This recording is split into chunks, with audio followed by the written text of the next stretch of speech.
It is Morning in America. Welcome back. Clifford May is the president of the Foundation for Defense of Democracies. We'll talk to him now, mainly about the Middle East, but some other things as well may come up. Cliff, how you doing? I'm fine. Good to be talking to you. Yeah, it's been a while. So welcome back. Tell the audience about. I just got back from Colorado. You and I have many times talked about hiking out there. Where were you? I was in Aspen. I was giving a talk out there. It's very pretty out there this time of year, as you well know. Great. Did you scale those maroon bells south? I didn't have time to do that. Okay. All right, good. Next time. Cliff, the Foundation of Defense of Democracies, we've had a number of guests on. Tell the audience what it does, basically, and so who some of the people are. Yeah, it's an organization that was put together just after the 9/11 attacks, and Gene Kirkpatrick and Jack Kemp were instrumental in doing it. They saw the need for an organization that would focus on really what we now call jihadism and Islamism, an organization worried that we were taking a holiday from history, worried about that we were taking a peace dividend at a time when we had very serious enemies gathering out there, as one should have been able to see going back to 1983 and the Beirut bombing in 1996, the bombing at Khobar Towers in 1998, two of our embassies, 2000, the USS Cole, one could go on. So we're kind of a motley crew of scholars, former spies, recovering journalists, legislative strategists, and we do serious research with that. We do serious research, and we work with members of Congress and others on legislative and policy solutions. Give us some of the names we know that this audience knows. Mark Dubowitz, our executive director, knows more about sanctions than anybody living and most people dead. He's worked and done extensive research in that area.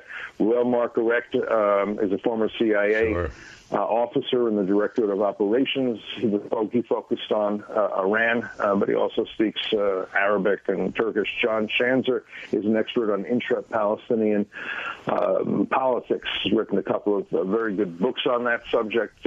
Studies how the various factions relate one to another. So those are just a few of them. Claudia Rosette, you probably know, investigative journalist, has been with us a long time. Right. Okay, Chris, we got a shopping list here. You're listening. So talking to our producer. You had a column about journalists in Gaza and the rules laid down by Hamas. We've spent a lot of time on this issue, Cliff, and we've talked about a lot of aspects, but you brought up something in your first paragraph that really bowled me over because I realized how true what you were saying is and how little noticed it is. You wrote the following: if you've been following the conflict in Gaza, you've seen dramatic pictures of heavily armed Israeli soldiers, their tanks, their helicopters. You've seen pictures of neighborhoods reduced to rubble, Palestinian men, women, and children in desperate circumstances and crying and waving their arms and so on. What you almost certainly have not seen are the combatants Israelis have been fighting. It's as though they were fighting ghosts. I've never seen a Hamas militant soldier with a weapon or loading a cannon or loading a rocket. I don't think I've ever seen that. That's quite amazing. And almost nobody has. And I know the reason, and you know the reason, but I'm not sure most people know the reason. The reason is because there are rules that Hamas lays down that are not necessarily in writing, but everybody who works in Gaza knows them. And among those rules, you do not point a camera at a Hamas combatant. You do not show launches of missiles. You do not show the Hamas fighters with their weapons. And of course, it is not that it isn't a bit harder to do. I mean, if you're launching a missile, you theoretically could get it. Don't forget, Hamas combatants tend not to wear any uniforms. They tend to dress like civilians. They hide their weapons. They try to hide among civilians. They try to launch among civilians in the hope of bringing a retaliation that will kill civilians so they can use that in the PR war. And I want to make one very important point and make it early. I am not suggesting that the journalists in Gaza are not brave. They are very brave. I am not suggesting they should be braver. I am certainly not suggesting they should be reckless. What I do think is that they should be honest with their readers and viewers that they are working under very restrictive conditions of intimidation, of coercion, and of censorship. And we're not seeing that. On the contrary, New York Times the other day had an article about military censorship in Israel. It's usually about you can't tell which unit is going where. It's not very restricted. Okay. I wrote the journalist and said, please do a piece like that on Gaza. She did not reply. Right. Okay, let me push you a little bit on that, because these journalists have been certainly brave enough, if you will, to ask very tough questions of Israeli soldiers in uniform with guns, certainly of Israeli officials in suits, but they do not do this with Hamas fighters. Are they worried they're going to get shot by a Hamas fighter? It could be. The journalists who have said things or reported things or even tweeted, in many cases, things that have not been wanted by Hamas, what starts to happen usually is that tweeters come back and warn them for saying things like, in World War II, spies got shot, accusing them of working for the Israelis. Okay. We know that, for example, one reporter, a French-Palestinian reporter, whose stuff I don't think was particularly anti-Hamas, was detained, was interrogated, all of which in the hospital that Hamas uses as a command and control post. And when that reporter then went to a French newspaper, and he wrote up the story of what happened. They didn't want to release him. They were really very tough on him.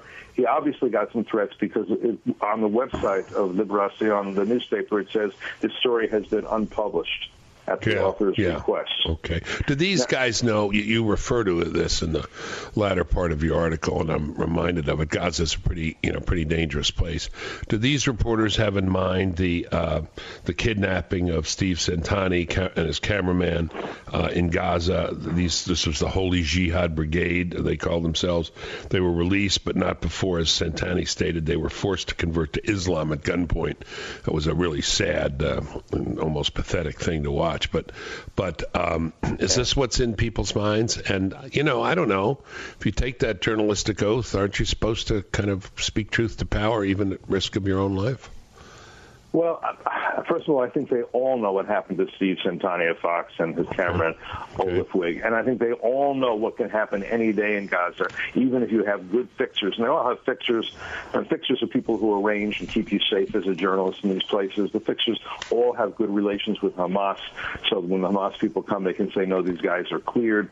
But to say cleared, your stories better not reflect anything that Hamas doesn't want to see. They know that. They know at any time they could be kidnapped. There was also a BBC journalist who was very pro-Hamas, who was held for a long time. And if you're kidnapped, you get handcuffed, you get hooded, and maybe somebody sits there reading through your dispatches, and if he doesn't like what he's read, that may be it for you.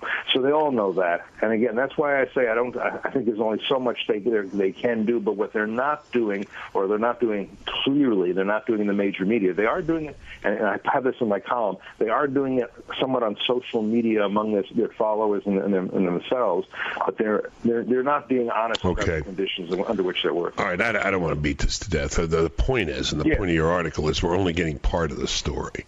And it's really striking to think about, you're talking about this major conflict going on and all these casualties, and here every day is this footage, and you never see one half of the combatants. You never see them. That's really just quite unbelievable and unprecedented. I don't know. Do we have the same situation with ISIS or with Al Qaeda? In some ways, it's worse.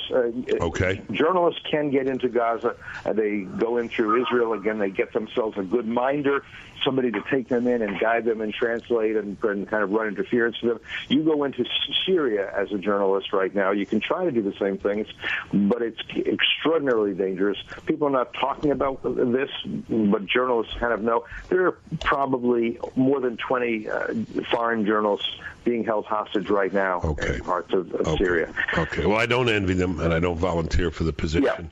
Yeah. And you've been a beacon on this, and thank you very much, Cliff. Thanks for the article. Thanks for coming on, and keep us posted. All right. Anytime. Thank you, Clifford May, folks, who is the president of the Foundation for Defense of Democracies. We bring this up because we have a campaign going that we very much believe in, and it's called Stop Hamas Now. That's our campaign, and we want you to stand with Israel.